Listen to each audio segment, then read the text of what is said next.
It's been a while since I've covered a completely new company on this channel. Usually we cover the usual suspects, right? The Nvidias, the Palantirs, the Teslas, the PayPal, the SoFi, etc, etc, etc. But once in a while, I dive into a company and I'm like, you know what? It's actually a quite interesting one, especially myself. I like sports, I like data. Sometimes I like to bet as well. And so I found this company. Some of you who are already interested in sports, data, sports betting, stuff like that, this might interest you.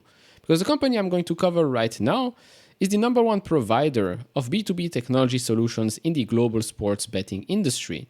They hold a dominant position with roughly 60% market share globally. Their closest competitors are Genius Sports with around 25% share and Stats Perform with less than 15% share. In the United States, their dominance is even stronger, supplying data to over 85% of bookmakers. 90% of their US customers use a subscription plus revenue share model. The company I'm talking about is called Sportradar. It's a Swiss company, but you can buy it on the US exchange. They generate revenue through two segments. One is the betting technology solutions, and the other one is the sports content technology and solutions. So, overall, what do they do here? Data collection analysis. They gather information on a massive scale covering over 40 sports. This data can include things like scores, statistics, and even in-game happenings. They use this data to create various products and services. For instance, they provide data feeds to bookmakers so they can create odds for sports betting. It's very important. They're not competing with the likes of FanDuel or DraftKings or something like that. No, they're actually working with those companies. So the more competition there is in the sports betting industry, the better it will be for Sportradar, of course, if those are their clients.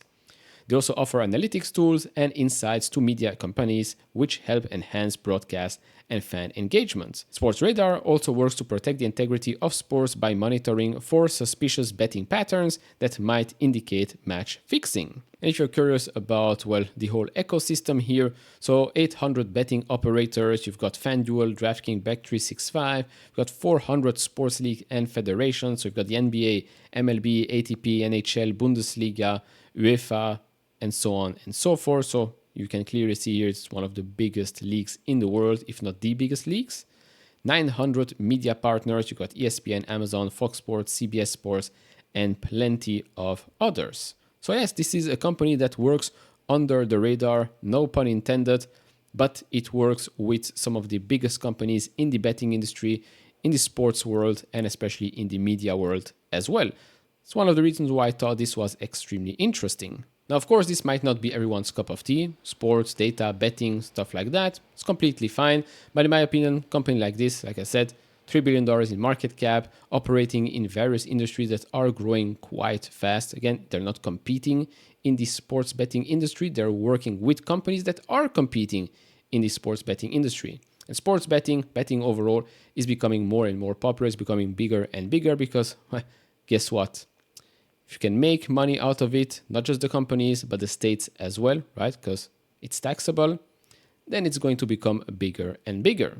Now, before continuing, if you enjoy this type of videos, leave it a thumbs up, subscribe if not, we really appreciate that. If you want to support me even further, do check out the link down in the description and in the pinned comment to get the top 10 best stocks to buy now, or go to fool.com/couchinvestor. Thank you very much. All right, so more recently, they reported their quarterly results. Revenue increased 28% year over year, adjusted EBITDA increased 29% year over year, and adjusted EBITDA margin was 18%, up 8 basis points. They also announced $200 million share buyback program. That's around 6% of the company right now. They say here this quarter we saw broad-based strength across our product portfolio, including strong client adoption of their ATP and NBA product offerings in light of our strong business fundamentals. We are raising our full-year outlook and are commencing purchases under our share repurchase program. They're raising the full-year outlook, but not by that much. Yes, profitability took a little hit this quarter, but again, the expenses here are linear, the growth is exponential. One of their products offering, called Alpha Odds, is an automated tool designed to help sports betting operators set more accurate odds and managing risk effectively. One of the examples more recently is this right here. Proven to generate higher margins, increase profit at recently concluded UEFA European Championship qualifying matches by an average of 15%. Of course, you have the Euro 2024 starting, I believe, at the end of June. It's in Germany. Expect even more traction from that. It was initially launched in soccer. I don't know why I have to say it's football. It's not soccer, it's football. It is now live in tennis and will soon launch for basketball. They plan to release in 3 more sports by Q1 2025, bringing total coverage of their turnover to around 90%. With regards to the fiscal year 2024 outlook, so the prior outlook said that they are expected to grow revenue around 20% year-over-year growth, over 20% year-over-year growth, because it was at least. We like to hear those words, at least X amount of percent growth year-over-year, because then probably it's going to be better than that. So now it's at least 21% year-over-year growth, with adjusted EBITDA of at least $202 million, over 21% year-over-year growth. Adjusted EBITDA margin stays the same at 19%. They also say that there is a potential to unlock operating leverage from all major expense line items in 2025 and beyond, with long-term visibility on Sportradar cost and right-sized cost base.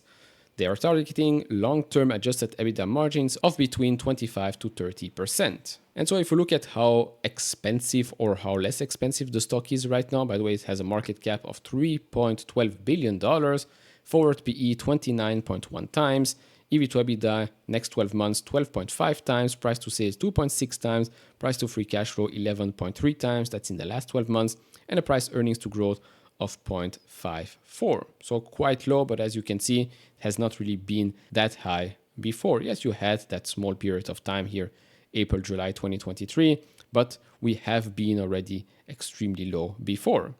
Now, this company year to date is down 5.43%. Year over year, it's down closer to 17%, but the business is doing better and better. That's where I think the opportunity comes in. A company that is growing quite fast, generating free cash flow, buying back shares, market cap $3.12 billion, an industry that keeps on growing and is expected to grow more and more in the future. I think there is quite an opportunity here. If we look at the average analyst price target, it sits at $14.44, representing close to 40% upside from the price we're at today. If we look at the average analyst estimates for fiscal year 24, 25, and 26, fiscal year 2024 EPS will be down or flat-ish. Year over year, sales growth of 18.78%. These are in dollars. In euros, they expect to be up 21% at least. So this number might be closer to 20%. Fiscal year 2025, a re-acceleration in growth with regards to EPS, but a slowdown for revenue. And then fiscal year 2026, a bit of the same, revenue growing just 12.19%, but EPS still growing 38% year over year. And so if we look at the stock right now, what has happened before might happen again. I say might because we're not sure. You've got here a sort of double bottom and then followed by higher lows. Of course, we reached the top here at around $15 or so. And since then, the stock has gone down, crashing down actually under $9, bottomed out there. We might have bottomed out again at around $9 or so. So again, forming that higher lows. There's still that downtrend that we are trying to go over. Last week, we did fail to go over that.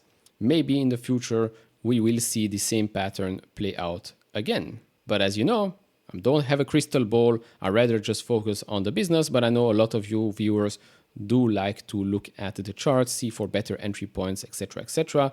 So here I am. And of course, if you see something I didn't say or I don't see, let me know down in the comment section below. And before we end this video, I know some of you will already ask in the comments. So here we are comparing Sportradar to Genius Sport.